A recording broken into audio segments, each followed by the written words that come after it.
అలాగే వీళ్ళ మా మరిది గారులు వాళ్ళని కొంతమందినే, అలాగే మా అమ్మ వాళ్ళ తరపు అక్క చెల్లి వాళ్ళు ఎవరిని ఎక్కువ పిలవలేదు. ఇలాగే ఈయన దగ్గర నుంచి కూడా ఎక్కువ మందిని పిలవాల, ఎందుకంటే చేసుకుంటున్నాము ఇప్పుడు అనుకోకుండా చేసుకున్న మ్యారేజ్ కాబట్టి, ఇప్పుడు అందరికీ ఒక క్లారిటీ వచ్చింది కాబట్టి అప్పుడు మాత్రం ఫ్యామిలీ మధ్యలో చేసుకుంటాం. ఓకే, సో ఒకసారి మనం రీకలెక్ట్ చేద్దాం. అంటే మీరు లవ్ పేరుగా ఉన్నప్పుడు సో ఎట్లా ఉండే, అసలు ఫస్ట్ ఎక్కడ మీట్ అయ్యారు ఏంటి అనేది మళ్ళీ ఒకసారి రీకలెక్ట్ చేద్దాం ఒకసారి, ఓకేనా?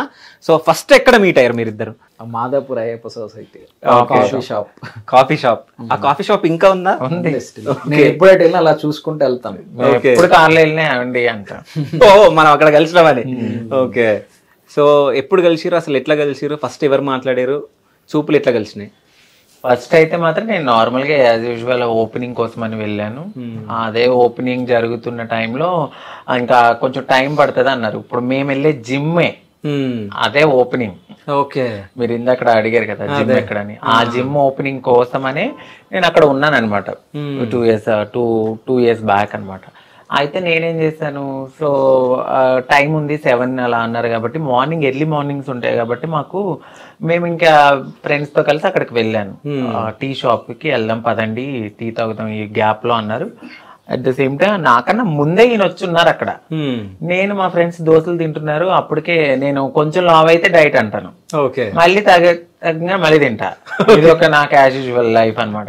వాళ్ళు టిఫిన్ చేస్తున్నారు, నేను టీ తాగుదాం అన్నట్టు గ్రీన్ టీ అదే బ్లాక్ కాఫీ ఏదో సంథింగ్ లెమన్ టీ తాగుదామని. బ్లాక్ కాఫీ లెమన్ టీ అంటే లెమన్ టీ సంథింగ్ ఏదో తాగడానికి అందులోకి వెళ్తుంటే ఈయన అటువైపు ఆల్రెడీ టీయో సంథింగ్ ఏదో తీసుకున్నారు. మా మరిది కూడా అక్కడే ఉన్నారు. ఇంకా నేను ఆ పక్కన నా ఫ్రెండ్ నేను కూర్చున్నాము. నేను అబ్బా వీళ్ళు తింటున్నారు డైట్ అమ్మా అన్నాను. డైటా అని తిరిగాడు ఈయన అంతే. ఆ డైటా అని తిరిగి చూసారు. ఆ తర్వాత ఇంకా మీరు ఈయన్ని అడగాలి, నేనైతే ఈయన పట్టించుకోలేదు. ఓకే, సో డైటా అని చెప్పేసి మీది విని డైటా అన్నారు. సో దాని తర్వాత అక్కడ డైట్ గురించి ఎవరు మాట్లాడతారు ఆ టైంలో అని డైట్ అయిన పదం వినిపించేటప్పుడు తిరిగాను. డైటా ఎవరెక్కడ డైట్ అయిన తిరిగేటప్పటికి చూసాను. ఓకే, చూసేటప్పుడు నచ్చింది. ఇంకా అంటారు కదా ఫస్ట్ సైట్ లో ఇంకా నచ్చింది, మాట్లాడాలనిపించింది. కాసేపు కూర్చొని మాట్లాడాను, రెస్పాన్స్ లేదు, ఏం లేదు. ఇంకా ఏదో చిన్న ఇన్సిడెంట్ అయింది అక్కడ, ఎవరేదో మాట్లాడితే చెప్తూయడం అది జరిగినప్పుడు ఇది ఇప్పుడు మా ఆయన తీశారు. అదే అట్ ద సేమ్ టైం అక్కడ ఇంకొక అబ్బాయి ఉన్నాడు. ఈయన చూసిన వేరే వర్షన్ లో చూస్తే తను వేరే వర్షన్ లో చూస్తాడు. ఓకే, నేను సింగిల్ అప్పుడు. సో సింగిల్ గా ఉన్నప్పుడు ఈయన నా పక్కన ఎవరు ఉండరు కాబట్టి మేము మా కమ్యూనిటీతో ఈ టైంలో వీళ్ళు ఎందుకు ఇక్కడ అంటే, మీరు ఈ టైంలో రావచ్చు టీ తాగొచ్చు, మేము ఈ టైంలో వస్తే అది. తను నన్ను వేరేగా మాట్లాడేసరికి నాకు కోపం వచ్చి ఏమని మాట్లాడి ఇట్లానే ఎక్కడుంటావు, మీ స్పాట్ ఎక్కడ అనేసరికి నువ్వేం మాట్లాడుతున్నావు అని నేను అన్నాను. నాకు తెలుసులే మీరందరూ ఎక్కడ ఉంటారో. ఈయన నాకు చిర్రెత్తుకొచ్చింది. అప్పుడే ఈయన మాట్లాడదామని ఆ పక్కన కూర్చున్నాడు, ఈ పక్కన వీడొచ్చాడు. నాకు ఇక బీపీ వచ్చేసి ఎలా కనపడుతుందా నీకు అని చెప్పు తీసేసరికి నలుగురు అక్కడ ఉన్నారు. ఈయన కూడా ఏమో ఇప్పుడు నేనేమన్నా అడిగితే నన్ను కూడా కొడుతుందా అనుకున్నారేమో, కొంచెం సైలెంట్ ఉన్నారు. ఇక్కడ ఉన్న మనిషి కొంచెం అటు జరిగేది. బేసిక్ గా ఆడు తను కూర్చుంది, నేను తను కూర్చున్నాం పక్కనే. సో ఆడు అలా వచ్చి పైనుంచి వచ్చి మాట్లాడితే చెప్పు తీసేది. యాక్చువల్లీ కన్వర్జేషన్ కూడా లైట్ గా పడుతుంది, నేను కొంచెం డిస్టెన్స్ లో కూర్చున్నాను. సో చెప్పు తీసేసరికి ఏదో తేడాగా మాట్లాడి ఉంటాడు, నాకు తెలిసి అర్థమైంది.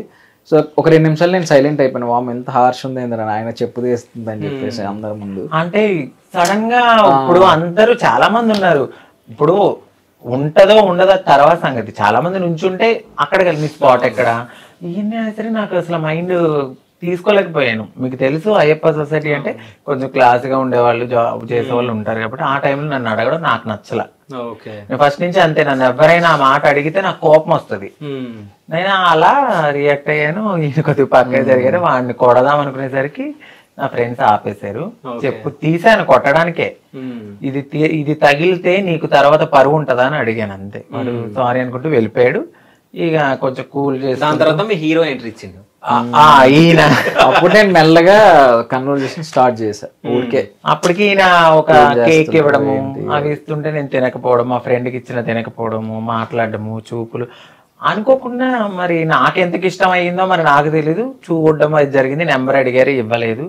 ఆ తర్వాత నెక్స్ట్ టైం మళ్ళీ అనుకోకుండా వాళ్ళ బ్రదరు ఈయన రావడం, అక్కడ అడిగితే అప్పుడు కాదు అనుకోకుండా వచ్చిరా మీరు కూడా ఆ టైంకి తను వస్తుందని అనుకోకుండానే అనుకోకుండానే ఈయన డైలీ వస్తారు వస్తారని మీకు ఇట్లా తెలుసు అంటే మీరు అంటే ఈయన చెప్తారు కదా నాకు పెళ్లి తర్వాత చెప్పాను నాకు నేను డైలీ వస్తాను ఈయన బ్యాచులర్ ఈయన టీ అవి ఈయన కావాలంటే అక్కడికే రావాలి ఎవలాంటి వాళ్ళైనా కూడా అక్కడికే ఆపోజిట్ గల్లీలో ఉండేవాడిని పక్కనే ఉండేవారంట నాకు తెలియదు తర్వాత తెలిసింది రావడం పోవడం జరిగేది ఆ టైంలో మళ్ళీ నేను ఎందుకు వెళ్ళాను మళ్ళీ పిల్లోని తీసుకుని ఒకసారి వెళ్ళాను మళ్ళీ అక్కడ చూడడం హాయ్ గుర్తున్నాను అప్పుడు అది అవునా అది వాళ్ళ తమ్ముడికి నెంబర్ ఇచ్చాను తప్ప అది కూడా ఈయన అడిగితే ఆయనకి డైరెక్ట్గా ఇవ్వను నేనని చెప్పి తీసుకున్నాక మళ్ళీ మాట్లాడుకుని ఆ నెక్స్ట్ డే మళ్ళీ మా ఇంటికి రావడం.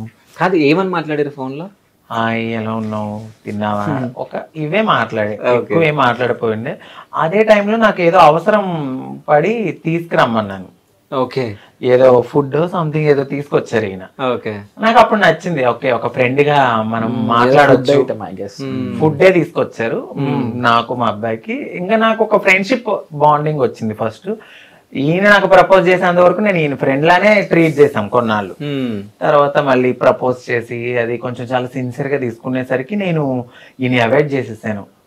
అమ్మో నాకు వద్దమ్మా ఈ ప్రేమ గీమా, నువ్వు ఫ్రెండ్ గా ఉండు నాకు చాలు అది ఇది అంటే, లేదు నేను చాలా సిన్సియర్ గా లవ్ చేస్తున్నా, నువ్వు ఏదంటే అదే. అయితే మీ ఇంట్లో ఫోన్ చేయన్నాను ఊరికే. ఓకే నైట్ అప్పుడు 2 అయింది. ఇంకా సింగిల్ లైఫ్ సరదాగా ఎవరైనా ఫ్రెండ్స్ వస్తే మాట్లాడుకోవడం అవి జరిగాయి కాబట్టి ఈయన ఆ టైంలోనే ఆఫీస్ అయిపోయినప్పుడు నేను ఆ టైంలో ఫ్రీ ఉండడము, బదాయిలకి మేము లెగిసి ఉంటాం కాబట్టి వచ్చి మాట్లాడుతుంటే, అయితే మరి కావాలన్నావు కాబట్టి మీ ఇంట్లో వాళ్ళకి ఫోన్ చేయి నేను ట్రాన్స్ అని చెప్పమని చెప్పేశాడు ఆయన. వాళ్ళ ఇంట్లో వాళ్ళకి తెలియలేదు, అంటే ట్రాన్స్ అంటే ఏంటో ఇంగ్లీష్ లో తెలియదు కాబట్టి నేను ఇలా ఫలానా ఎక్స్ప్లెయిన్ చేస్తే వాళ్ళు నాన్న ఏం చేస్తున్నావు నీకు అర్థమవుతుందని తిట్టారు ఆయన. లేదు నాకు అదే కావాలి, ఆ అమ్మాయి కావాలి అది ఇది అని మాట్లాడారు. నేను ఇంకా నేను యాక్సెప్ట్ చేయలే, చాలా కాలం యాక్సెప్ట్ చేయకపోతే కోపం వచ్చి ఈయనకి నేను వెళ్ళిపోమన్నా ఇంట్లోంచి. వద్దొద్దు నువ్వు రావద్దు, నేను చాలా గోల్స్ తో ముందుకెళ్తున్నా, నా ఫ్యామిలీని చూసుకోవాలి, నీ వల్ల నేను డిస్టర్బ్ అయిపోతాను. ఆ తర్వాత మా పిల్లోడితో కూడా చెప్పేయడం జరిగింది. పాపం చాలా అవమానించాను ఆయన్ని. వద్దు నాకు అవసరం లేదు అన్ని అబ్బా టార్చర్ చేసా. వద్దంటే ఏదో ఒకటి గొడవ పెట్టుకుని వదిలేయాలి. రావడం అసలు ఏమనకపోయినా గొడవ పెట్టుకుని వదిలేయాలి, నా థాట్ అదే. అసలు అమ్మ వదలలేదు ఆయన అసలు. ఇక చూసి వన్స్ అపాన్ టైం ఇంకా నాకు ఇంకా వద్దంటే వద్దు వెళ్ళిపో అన్నాను. డైరెక్ట్ గా వెళ్ళి ఫోన్ పగలగొట్టేసి రూమ్ లో ఇక దాటిగా డ్రింక్ చేయడము, అసలు 2 days తినకుండా అలాగే బ్లాక్ చేయడము. నేను వేరే నెంబర్ నుంచి ఈయన ఫోన్ పగిలిపోయింది కాబట్టి వేరే ఫోన్ లో వేసుకుని వాళ్ళ తమ్ముడు ఫోన్ కూడా పగలగొట్టేశాడు నేను ఎత్తట్లేదని. వాళ్ళ బ్రదర్ వచ్చి ఎర్లీ మార్నింగ్ 6:30కి 3 days తర్వాత మా అన్నయ్య ఒకే రూమ్ లో ఉండి, నరసింహలో రమ్యకృష్ణ లాగా ఒకే రూమ్ లో ఉండి ఎవరిని చూడకుంటున్నట్ట అసలు తినట్లేదు తాగట్లేదు. ఆ పొగలు ఆ డ్రింక్ బాటిల్ పగలగొట్టుకుని మొత్తం ఒక సినిమా చేశాడు ఆయన. నేను గాజు పెంకులు పగలగొట్టినట్టు మొత్తం చేసి అబ్బాయి 6ంటికి వచ్చేసాడు ఉదయం.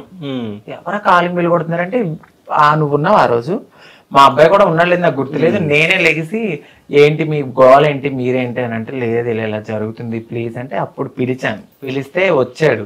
మంచిగా మన మీద ప్రేమతో ఎలా ఉంటది బాధ దుఃఖం అన్ని కలుపుకుని వచ్చి ప్లీజ్ అది ఇది అని మాట్లాడితే, లేదబ్బా మా లైఫ్ ఇది, మేము ఇలా ఉంటాం, ఈ రోజు ఒకలా ఉండొచ్చు, ఈ రోజు నువ్వు కంటికి చూసావో మనసుకు చూసావో ఫ్రెండ్లీగా కొన్నాళ్ళు కంటిన్యూ చేద్దాం అనుకున్నాము. ఇంకా అలా ఓకే అన్నాడు. తర్వాత ఆయన చూసే విధానం నాకు తెలుసు కదా, ఇంకా ఈ నెల కాదని చెప్పి నన్ను బయటికి తీసుకెళ్ళు, నన్ను షాపింగ్కి తీసుకెళ్ళు, నా ఫ్రెండ్స్ అందరినీ తీసుకెళ్ళి ఆయన బిల్లు కట్టించడం.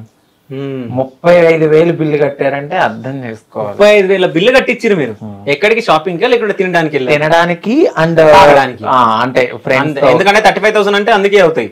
ఒక పబ్ తీసుకెళ్లారు. ఆ పబ్ లో కూడా నేను ఒక ట్విస్ట్ ఏమి ఇచ్చానంటే, ట్రాన్స్ ని అలౌ చేయడు కాబట్టి నువ్వు ట్రాన్స్ ని అలౌ చేసేలా చెయ్యాలి, మేము రావాలి అంటే ఈయన కొంచెం గ్రిప్ ఉంటది కాబట్టి ఆ ఫీల్డ్ కి సంబంధించిన వాళ్ళతో మాట్లాడి మమ్మల్ని తీసుకెళ్ళి అమ్మో అంత చేశాడు. ఇక నచ్చింది నాకు ఆయన ఇది. అంటే మీరు ఆయన టెస్ట్ చేసిరా? చాలా.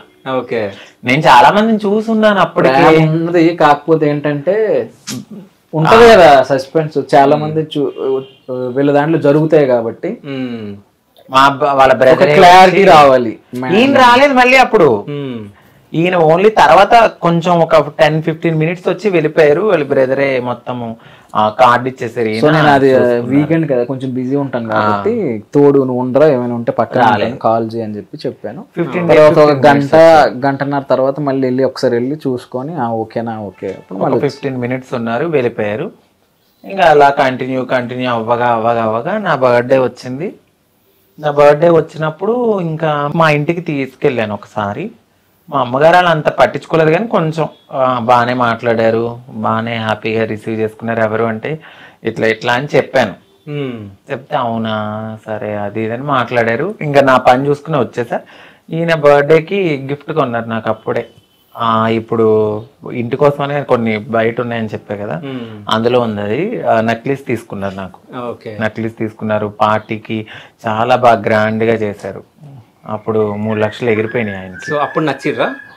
డబ్బు కోసం కాదు, అంటే ఖర్చు పెట్టగా అయినా కూడా నన్ను వదిలేస్తాడా, ఈయనకున్న ప్రేమ వదిలేసుకుంటా. ఇప్పుడు ఒక టెస్ట్ చేస్తున్నప్పుడు ఒక అమ్మాయి పదే నాకు అది ఖర్చు పెట్టి ఇది ఖర్చు పెట్టి అంటే అది ట్రూ లవ్ కాదనుకుని వదిలేస్తారు కదా, అట్లా కాదనుకుంటారేమో అనుకున్నాను. బట్ ఆయనకి తెలుసు నేను ప్రేమ. ఒకవేళ నిజంగా కాదని అనుకున్నుంటే మీరు ఏం చేస్తుండే? మీకు అప్పుడు లవ్ పెరుగుతుండే, స్టార్ట్ అవుతుండే? అలా ఏం లేదు, నేను అప్పటికే చాలా స్ట్రాంగ్ గా ఉన్నానండి. నేను నా ఫ్రెండ్స్ దగ్గర చూసి ఉన్నాను. నేను చాలా స్ట్రాంగ్. నేను అసలు నాకు అది కావాలి అంటే అది కావాలి, అది వద్దు అంటే వద్దు. నేను అది కష్టపడాలి అంటే కష్టపడతా. మరి ఆయన గురించి కష్టపడ్డారా లేదా మీరు? నేను ఎప్పుడు ఆయన కోసం అయితే కష్టపడలేదు, ఆయనే నా కోసం ఎప్పుడు కష్టపడుతూనే ఉన్నారు. ఇప్పటికీ ఆయనకి ఎన్ని బాధలున్నా నన్ను బాగా చూసుకుంటాడు, నన్ను నొప్పించరు. నేను అది కావాలంటే అది కావాలి. అయితే మీకు నచ్చింది కదా, నచ్చినాక ఇంత సతాయిస్తుంటే మీరు ఎందుకు ఈ వెంటనే ఎందుకు పడ్డారు? నాకు కంప్లీట్ గా ఇంకా ఇప్పుడు ఆపరేషన్ లేకుండానే మోకాళ్లకు ప్లాస్మా ట్రీట్మెంట్. మీ ఆర్థోపెడిక్ సమస్యలన్నిటికీ రోబోటిక్ టెక్నాలజీ ద్వారా తక్కువ ఖర్చుతో శాశ్వత పరిష్కారం. Free consultation. ప్రతి ట్రీట్మెంట్ పై 20% డిస్కౌంట్. ఈ ఆఫర్ కొద్ది రోజులు మాత్రమే. త్వరపడండి. V9 hospitals 9281465842.